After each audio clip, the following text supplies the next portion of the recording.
জানেন কি, পুরীর জগন্নাথ মন্দিরে এমন একটি বিশেষ আচার রয়েছে যেখানে প্রদীপের আলো দিয়ে মন্দিরের চূড়া থেকে নিচে পর্যন্ত আলোকিত করা হয়। কিন্তু এর পিছনে রয়েছে কি রহস্য? এই বিশেষ দীপদানের সময় মন্দিরের বিভিন্ন অংশে প্রদীপ জ্বালানো হয়।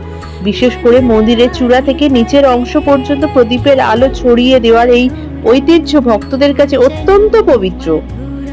হিন্দু ধর্মীয় বিশ্বাসে প্রদীপের আলো অন্ধকার দূর করে, জ্ঞান, পবিত্রতা ও শুভ শক্তির প্রতীক। তাই দেবতার উদ্দেশ্যে প্রদীপ জ্বালানো মানে শুধু আলো দেওয়ার নয়, নিজের জীবনের অন্ধকারও দূর করার প্রার্থনা করা। পুরীর মতো পবিত্র ধামে এই দীপদানের সঙ্গে ভক্তির আবেগও আরো গভীরভাবে জড়িয়ে আছে। মন্দিরের উঁচু চূড়া থেকে নিচের দিকে প্রদীপের আলো ছড়িয়ে পড়া দৃশ্য তাই ভক্তদের কাছে অত্যন্ত আকর্ষণীয়। মনে করা হয় এই আলো সমগ্র শ্রীক্ষেত্রে মঙ্গল ও পবিত্রতার প্রতীক। একটি ছোট প্রদীপের আলো, কিন্তু তার সঙ্গে জড়িয়ে আছে এত বড় আধ্যাত্মিক অর্থ। আপনি কি পুরী মন্দিরে এই দীপদানের দৃশ্য দেখেছেন? কমেন্টে লিখুন। জয় জগন্নাথ।